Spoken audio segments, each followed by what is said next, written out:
Always a pleasure to be joined by UFC bantamweight contender Cory Sandhagen, who takes on Umar Nurmagomedov at a UFC Fight Night main event in Abu Dhabi on August 3rd. Cory, how's it going? Hey, I'm good, Farah. How you doing? I'm doing good, thank you. Now, I know Umar is a name that you've been linked to for the longest time. You guys were supposed to fight last August. You ended up fighting Rob Font. He fought a newcomer in his last fight, and it came together now. I remember you had a bit of a stipulation where you said you'd rather not fight in Abu Dhabi, but it ends up being in Abu Dhabi. So, what was your reaction when they came to you with Umar in Abu Dhabi? Uh, I don't know, man. I don't really complain too much. I try not to have too many opinions. I kind of just like ask for more money if they want me to do things that I feel like are a little bit um, like unreasonable. Not that it was like the most unreasonable ask. It's still going to be a main event in a really cool city. I get to go to the Middle East again, which is fun for me. I'll actually be able to explore a little bit before and after because I'm going to go early to do the whole shift in my time zone thing, which I didn't do the last couple of times. So I'm still really excited about it. The last couple of times, the Abu Dhabi fans were really awesome and really, like fair. Like I didn't feel like I was in enemy territory or anything the last couple of times. So yeah, so I'm still excited about it.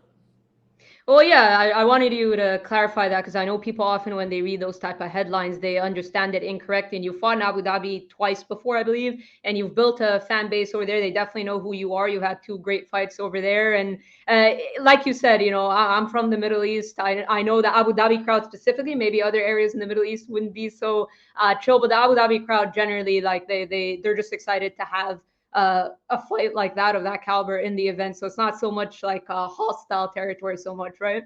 Yeah, definitely. I don't really see. I think fight fans are fight fans. It's fun to root for people. I'm not really like a sports guy. I don't really root for like particular teams or anything like that. I just don't like those people aren't even from the state that they're playing for usually anyway. So I'm just kind of a representation of the sport in general, and I feel like as long as we put on a good fight, like boos, cheers. It doesn't matter to me too much. But yeah, like you said, the last time I was in Abu Dhabi when I fought Jan, everyone was, it didn't feel hostile at all.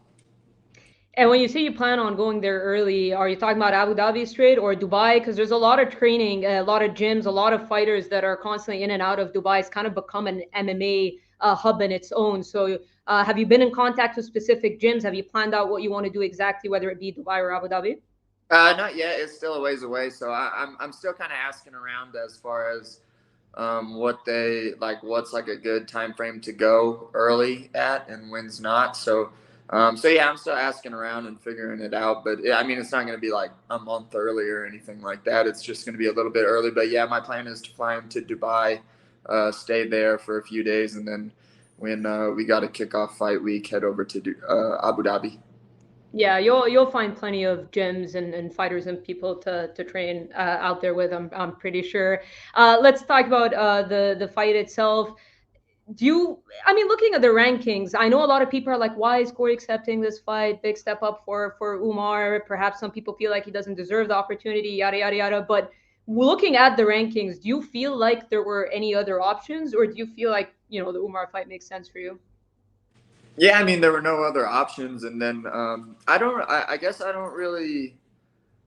Maybe I'm like slow or something, but I don't really. I don't really view the sport in that way. Like I view the sport as like I'm like a fighter who answers the phone call, and then they tell me who I'm fighting, and then I say yes to it.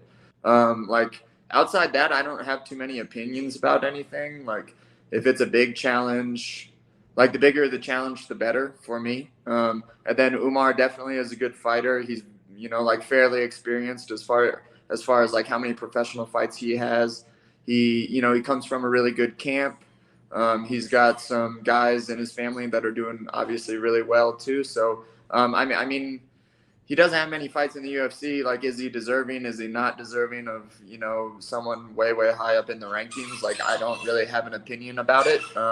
Sorry, my dog's squeaking right now. Hey, stop. Um, and yeah, so that's kind of the way that I feel about it. I'm just like hired to go fight, and that's the way that I think about it. But I definitely also don't think that there's anyone else for me to fight. Really, I fought a lot of the guys that are kind of already at the top. There's definitely that fight with Jan that you can make an argument for, but he's out right now with the injury, and yeah, so there's really no other names, I suppose. And this is a 5 round fight. Did you have a stipulation that you wanted it to be 5 rounds, or was that always the offer? Um, I was cool with whatever. Like always, I know that that's like the most boring friggin' answer in the world, and every time I give it, but that's kind of just the way that I see it. I prefer 5 round fights, and I definitely wanted Umar for a 5 round fight.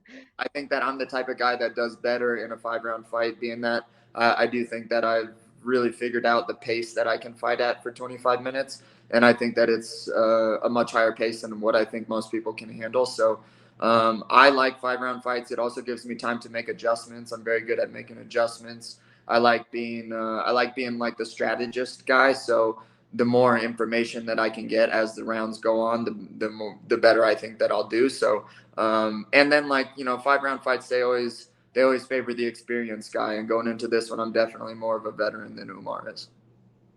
Yeah, do you feel like this is something that you can expose in terms of his game? I know he looked like he slowed down a little bit, very heavy grapple approach in his last fight. I know he grapples a lot in general in his fights, but he did get dropped early, so it's kind of something that he resorted to perhaps earlier than he expected to in terms of his game plan. But do you feel like this is an area you can exploit?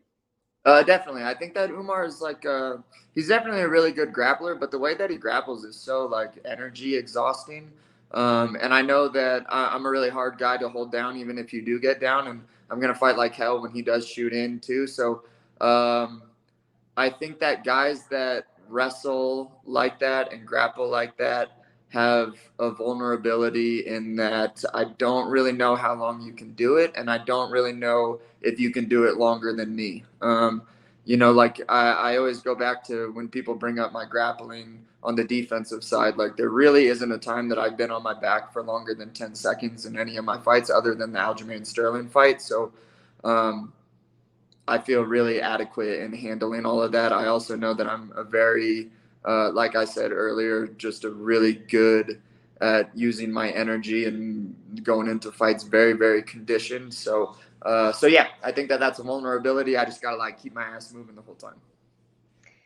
And yeah, when do you feel like is the last time that you've really had to, in a fight, I mean, fend off a ton of grappling? Would you date it back to the TJ Dillashaw fight? Because I think he must have attempted double figures in takedowns, and that was a fight where you were actively trying to fend off his grappling. That was 3 years ago, though. It will be more than 3 years when you get in the ring with, in the cage with Umar. So is that a fight that you could look back to in terms of you showing off your defensive wrestling, or the last time we got to see a lot of it? Yeah, definitely. I would say in that time I've come a really long way. My wrestling coach Carrington Banks is like one of the hardest workers that I know, and I get like a ton of one-on-one attention with a really really good wrestler with a really big like big accolades in the sport growing up. So um, I mean, yeah, 3 years ago, I kind of went into that fight with kind of like a poor strategy of what defending the shot was, or at least like I wasn't on the same page with the judges on that one. So um, I've definitely corrected that. I've definitely had a lot of training partners that are bigger than me, 45ers, 55ers that are really, really good wrestlers, and they really go after me. And that's definitely an area that I've gotten better at. And seeing that I have another 3 months to really like hammer that down and get really, really sharp at that, I feel really confident with that. Now, his striking is very good, but do you see a world where he stands with you for an adequate amount of time, or do you expect him to be shooting right away? Uh, I think he's gonna pace himself. I think that this is his first 5 round fight. He doesn't know what it feels like, so I think that he's gonna try to set a pace, and I'm gonna try to set a higher pace. And what do you think of his striking? I think his striking's good. It's really unique. It definitely, like I've watched some of his other fights. The guys that he's gone against really didn't have an approach to it that worked, and that's typically kind of the case with when you're fighting unique guys.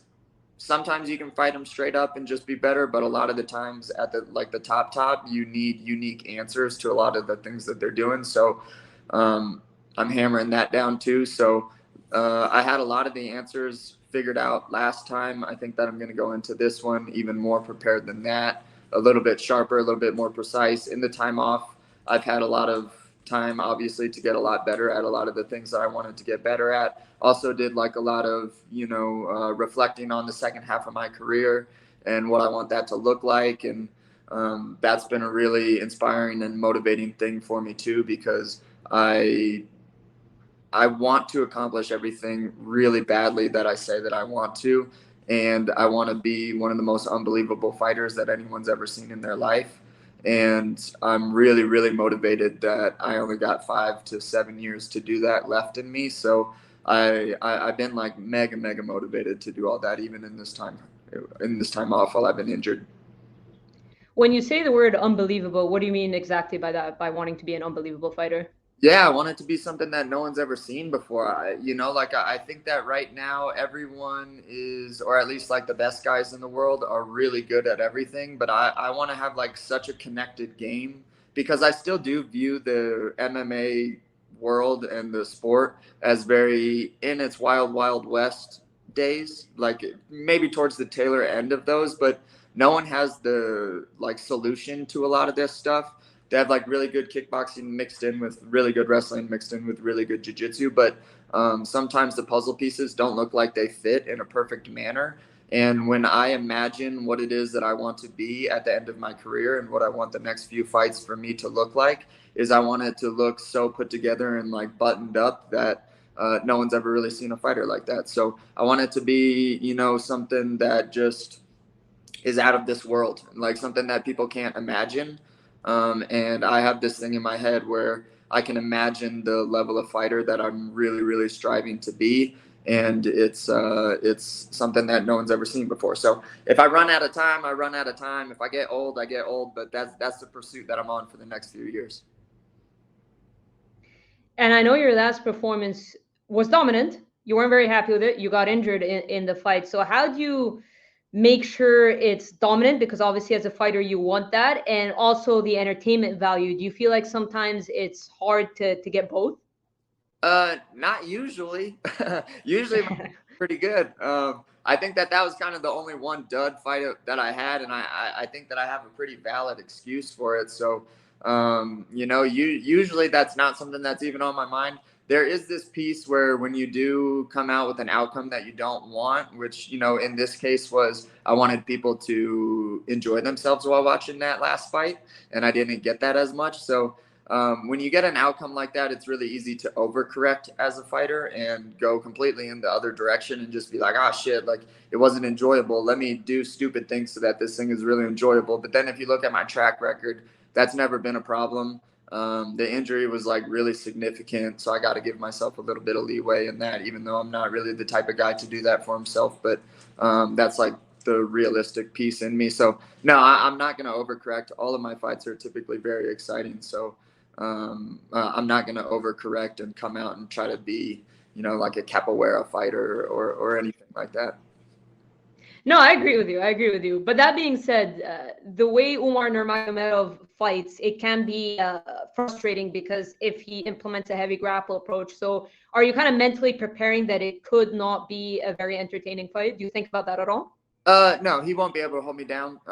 He won't be able to hold me down. If he does, I have like a ton of submission threats, and then I'm gonna make him wrestle really, really hard and really, really make him fight for those things if he ever does get them, and that's gonna gas him out, and then he's gonna be forced to stand with me, or I'll take him down. So, as arrogant as that might sound, which isn't really my vibe, but I'm very, very equipped to handle this.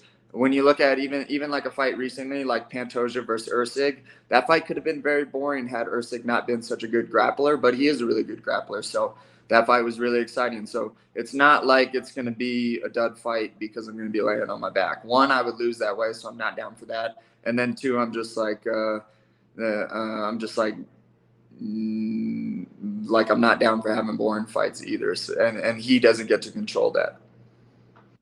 Take him down, you said? Is that something that you personally want to do, or you just feel like in the middle of scrambles it could happen? It could happen, like a fight's a fight. I don't believe in the whole idea in MMA, especially anymore, especially being at the top for like a long time and everyone else being really good that I'm fighting too. I don't believe in the whole like shying away from something just because the other guy's really good at it. There's I'll do me this fight, and if he stops the takedowns, cool, and if he doesn't, then great, and then I'll strike with him, and I'll protect myself, and I'll defend his shots, and I'll get up if he takes me down. And that's the tail of the tape right there. It's a pretty simple game plan. Yeah, and do you look at Umar as perhaps the toughest test at 35 on paper, at least? Obviously, you haven't fought him yet, but do you look at him as potentially the toughest test at 35? I don't know. Everyone brings in their own really unique attributes. There's still a lot of unknowns about Umar, to be honest with you, and those are things that I'll have to figure out in the fight. And honestly, he'll have to figure out about himself in the fight too. So I don't know quite yet. Sometimes the fights that I feel like are going to be the biggest pain in the ass, which I definitely view this fight as probably going to be a big pain in the ass to win. Sometimes those ones are the easiest, and they come the easiest. And then sometimes the fights where, I think I'm going to smoke the guy are sometimes some of the toughest ones. So I always go in just knowing that 25 minutes is a long time to be fighting. It's really tiring. It's really hard to stay that focused. It's really hard to make correct reads and correct adjustments. And then, on top of that, like potentially get significantly hurt in the whole thing. So I always stay ready for anything that's going to happen. And every fight is really different. Some of the easy ones are really hard, and some of the hard ones are really easy. So you never know. And because you were already booked to face him, is this kind of like an extended training camp, or have you learned things? Because we've seen your YouTube channel, you break down a lot of things. Have you learned things over the past year that have changed things up of how you would have done them in the first training camp? Definitely. I think that in this time off, like I said, I got a lot of time to work on some stuff. I'm a lot more precise. I do things a lot more efficiently. I've added in a few really good techniques that I think are going to really pay off for this next one. Thank God it was my arm that was hurt and not my legs, because you could do a lot with just, one arm and two legs. You can't do a lot with one leg and two arms. So,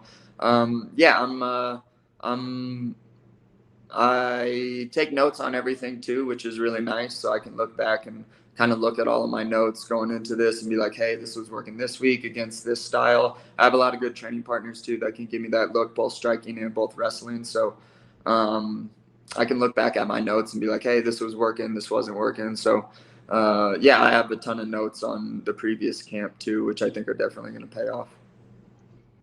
It's fair to say this has got to be a number one contender fight, right? Did you talk to the UFC at all about that? Like from your end saying, right, I'll take this fight, I'll go to Abu Dhabi, but got to be a number one contender. Did they mention it? What was the discussion like? So obviously the first time that I went to dinner with the UFC, they offered me Umar, and I was like, that's a little bit down in the rankings. And they were like, well, it'll be number one contender fight. And I was like, okay, absolutely. And then obviously that one got scrapped. And then this go around, they relayed to me I don't want to say the exact quote, but it was something along the lines of, look, I don't know how you won't be next after Merab if you win this fight. So and also who else is there really that can even do that? I also think that me and Sean is a really huge fight. I'll be rooting for O'Malley in the next one, just because the bigger the fight, the bigger the challenge, the better. So I'll be rooting for O'Malley. I hope and that's one that the fans want to see really, really bad, and I really want to give the fans what they want. I hope that that's the case. You're rooting for O'Malley, but do you think he can beat Merab? I think that they both have really, really tough tasks ahead of them in very different ways. Merab definitely needs to be able to close that space a lot better than he has shown to do in the past. And then, we haven't, O'Malley defended a few of Sterling's like pretty good shots, so O'Malley definitely can wrestle too. But wrestling that body type is kind of difficult, and it's a little bit weird, but that's like such a big gap that Merab's going to have to cover. That's going to be really tough on him. It might take him a while, and obviously Sean's in really good shape and he can move his feet. We saw from the Cheeto fight too. So I think Merab has his hands more full than O'Malley does, but Merab definitely has a ton of heart, and he's been like chomping at the bit for this world title for a really, really long time. So it's hard to like not count that in either. What do you think is the biggest mistake people make against Merab? Because it seemed like the narrative is quite similar in a lot of his fights where he gets clipped early and then he kind of takes over with his grappling. Do you think people get a little too excited when they think they have him hurt? Like, what do you feel like the biggest mistake people have done with Merab is? Good question. I think Merab is. There's always this thing where when you want to commit really hard on a punch, and you know that the guy is going to either shoot or slip and counter or do something really explosive afterwards, there is this little bit of pause that sometimes happens. Like if you go back and watch Martinez versus Aldo, like Aldo very much has a style where he's going to stare at you like a lion. And the second you make a movement at him, he's going to try to fire back at you with like 1,000% stuff. And I know just having fought like a few guys like that, that can sometimes cause hesitation and it can cause you to get a little bit away from your game plan. And my guess would be that that's what happens when people fight Merab is the same thing that happens when a lot of people fight Aldo, and that they know that once they compromise their position by throwing a punch or a kick or anything, like that person is going to be on top of them. So there's like ways to work around that, but I think that that's likely what people feel when they're standing in front of a Merab. You mentioned Jose Aldo there. First of all, what did you think of his return against Jonathan Martinez? Of course, we don't know what his UFC future is going to look like, but he said he's going to sit down with the UFC. And a lot of pundits are throwing his name out there in terms of like skipping the line and title fights and stuff like that. How does that make you feel when you hear that kind of stuff? And do you see a world where Aldo's in the title conversation at all?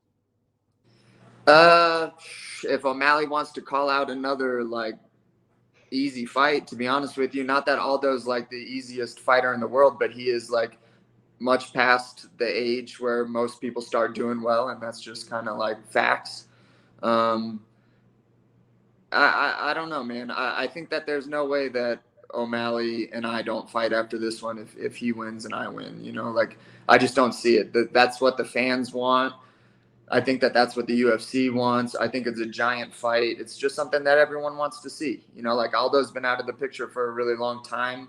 I think that like stylistically, a fighter like Aldo who really plants and like keeps really good position but stays pretty rooted on the floor is like a mover's dream. And Sean O'Malley is one of the best mover fighters, best mover strikers that, you know, is in the UFC right now. So stylistically, that's a better matchup for O'Malley than I am. But I think that O'Malley likes playing towards like what the fans want to, and I think that the fans are asking for me and O'Malley more than anything else. Yeah, and I'll leave you a couple more questions, and I appreciate your time. What do you think of Aljamain Sterling's featherweight debut? I thought it was good. I thought he looked big in that one. I was like, damn, how's he look big at 145 too? But yeah, Kattar just didn't really pull the trigger that much. Like I said, another similar scenario. When you know that anytime you throw anything, they're going to try to close the distance, it pauses you and it causes hesitation. And that's what happened to Kattar. It seems like their team, not to trash on those guys because I really like Kattar and I really like Font too, but it seems like their approach in grappling is sometimes not the best either. Like they sometimes seem to like the willingness that they have to sometimes play off of their back doesn't usually work in MMA, or at least like modern day MMA. In the past it probably did. So I think that they don't really do the best at getting up, and they don't really do the best at being offensive on their way up or offensive right after a break or anything like that. So I really like those guys, but I think that it was just kind of a tactical mistake on Kattar's part, paired with Sterling being the type of guy where when you throw anything at him, he's going to try to grab you, which is, you know, like I said, causes hesitation in strikers. Yeah, and I'll leave you with this last one. I know I always ask you for predictions, and it feels like a silly question because I know you're not really a prediction guy. So instead of maybe a flat out prediction, how do you kind of envision the fight with Umar playing out? Well, it's going to be tough. You know, for one. Like I definitely am going in knowing that this can be a very, very tough fight. He's a younger guy. He's very athletic. He comes from a really good camp. His striking is unique. He fights hard as hell in grappling. But I do think that he likes playing a space game in striking, and I like playing a space game in striking. I think that I'm way more experienced in that, and I have a lot more like fundamental ways to attack Umar than I think Umar has to attack me. I think that a lot of the things that Umar does when he's standing are very like one note, and they're very tricky things, but they're not the most fundamentally conceptual ideas that he's playing out. It's more like leave a ton of space, hit someone with one of the techniques that I'm really good at, and then if that doesn't work, I'll shoot in really hard. I think that I fight with better like conceptual rules than Umar does on the feet, so I think that that will pay off. Sorry, I'm trying to answer your question without giving out too much information. So I think that I have better conceptual rules than Umar does. I think that everyone is probably sleeping on my grappling big time, and not only my grappling but my ability to get up is like phenomenal. And so I'm really excited to show off that piece. I think that that's going to be something that catches their team really, really off guard. So that's going to be a very difficult way for Umar to try to win. So, I mean, when you break down the ways that Umar can win, it's like hit me with one of his tricks when he's standing, or wrestle really hard with me and hope that he's better. And with me, my goal is going to be the conceptual, more experienced fighter striking in this one. And then pray to God that my wrestling's good enough to to stop Umar's stuff, which I think it is, just based off of the partners that I have. And even then, I do have like a lot of tricky grappling things that I can implement too if my plan A stuff doesn't work. Just being with Ryan Hall, you know, like I have a Ryan Hall has a handful of tricks that he's never shown anyone quite yet. So except for me. So I think that that will play out big time for me too. And yeah, like I said, I think that I'm just in the Taylor half of my career, and I'm really excited and motivated to go out and not just beat people, but like dominate people and be that unbelievable guy that no one has ever seen in the sport before, and that fighters envy and the people in my division don't want anything to do with. And that's what I'm striving for. As far as like winning this fight, I think that the ways that I can win are a lot more than he. Like I can out condition him. I believe, like I said, out strike him with fundamentals. And I think that I can fight on the grappling side of things. And if he makes a mistake, then I can submit him. So I'm not trying to have another boring fight. I'm not going to overcorrect, but I'm definitely trying to solidify a title shot after this one. And that means going out, dominating, and finishing them. And that's what I'm going for. Awesome stuff. I kind of want to wrap it up there because that was such a good answer. But the first time you guys were booked, you were a sizable underdog. I haven't gotten a chance to look at the odds now, basically because they're all blocked on my side of the world. But I don't know if you've looked at the odds after you guys have been rebooked. But what are your thoughts if you are the underdog like you were the first time you guys were booked? Fair, foul? Does it piss you off? Do you not care? What was your reaction to that?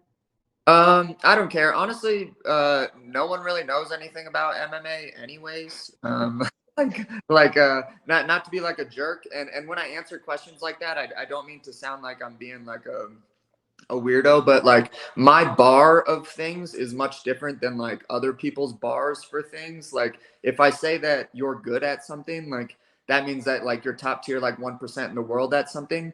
And when I say that you don't know what you're talking about, that's just because you're not in that 1% of tier. So no, I don't think that people know a ton about MMA. That's why I started my YouTube channel, is because I want people to understand the sport and like all of the actual intricacies that are actually happening inside of the fight, which I think go over people's head big time. And I just want them to understand the beauty of it. But as far as the odds go, like, no, it matters to me zero, because I don't think including a decent, maybe not a decent, but a portion of even the guys that are participating in the fights don't 100% know what they're doing all the time. So the fans that are betting on them, I definitely don't.